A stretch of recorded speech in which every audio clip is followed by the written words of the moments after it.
Namaste, and welcome back to Waking Up with Mindful Serenity. This morning I'm just going to recite a poem I recently wrote. And why am I reciting a poem or doing what's called spoken word regarding something I've written? I'm not really sure. I just feel compelled to do so. Most of the poetry I write, whether it's good or bad, right or wrong, I don't know. I may never know. I get very, very little validation for my writing, and that's okay. I'm trying to get to the point where I'm internally validated and following some compulsion that's stronger than my ego needs to be validated by others. And whether or not I'm getting there, I don't know yet. But regardless, I write poetry often because I feel inspired by something someone said, or I see something, or a thought comes to my head. And the next thing I know, these images come to mind. And sometimes you'll look back at a poem, and I'll look back at a poem and say, where did that ever come from? That correlation between that image and what I was actually trying to say. How did they come together? And sometimes it makes sense to me, and sometimes it doesn't. But regardless, that's how it works for me. I see the images in my head, and I go from there. I am not saying I'm a great poet by any means, and again, poetry is very subjective. But I'm trying to get to the point where I see poetry as soul speak, as soul talking to me, as soul attempting to talk to others through me, if that makes any sense and that doesn't sound too woo-woo to you. That deeper essence of who we are that we're all connected by is somehow reaching out to reconnect that which sometimes loses the connection. And poetry helps me to do that.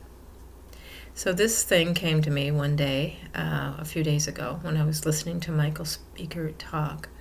And he came up with this very seemingly harsh line, but I could understand it completely. You are insignificant, and realizing that this you are as the me is insignificant because the me is insignificant.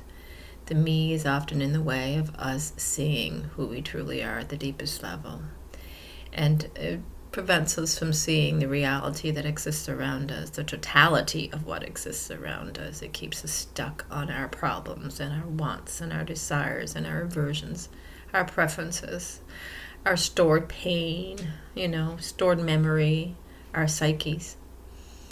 And we often build these big barriers or veils in front of us that we cannot see through. And that is very limiting to this consciousness that just wants to grow and expand through the experience we're having as human beings. So this is what this poem is all about. Somehow seeing the relation of that veil that exists between who we are and who we think we are as a quilt on a line. For whatever reason, that came to my mind. So thus the poem. If at any time, feel free to click off. It doesn't matter. I'm trying to get beyond my need for your validation. And doesn't look like I'll get validation because I haven't got much validation from my writing to date. And that must be some karmic thing for me, some dharmic thing. And I'm okay with that.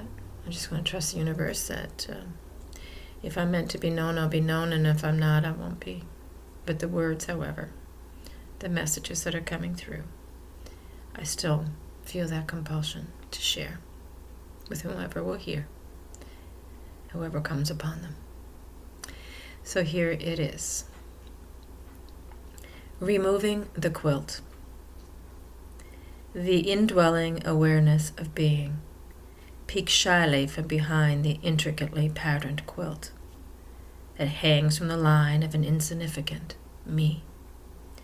As the breeze blows, the way the breeze is meant to blow, carrying droplets of perfect morning dew, the sweetness of blossom, the seeds of new life, and the ashes of dying form.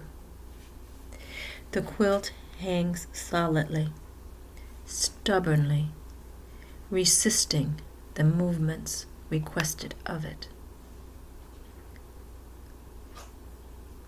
Unlike the thinning sheets, now almost transparent from their many healing washes, and that now flap so noisily and freely beside it, the quilt, in its heavy weight, resists blowing with the wind. the pure awareness of being hidden behind it, a growing child with curious intentions, chokes on the dust that has settled in a protective flare over the many squares and colors of this quilt. Behind the immoving barrier, the child of awareness feels so little of the refreshing touch this gentle cleansing wind offers. It sees so little. Beyond the fraying threads and the many colorful patches that were added to this quilt, one joy at a time, one sorrow at a time, until 10,000 of each were sewn into the fabric of its memory.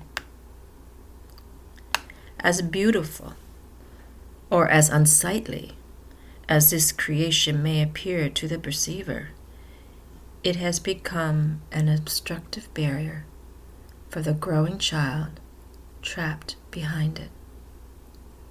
Sigh. As attached as I may be to the fruit of my action, I must think of the child. I must not so gently shake the dust from this covering, use a broom and beat it off it if I must, so the child can breathe.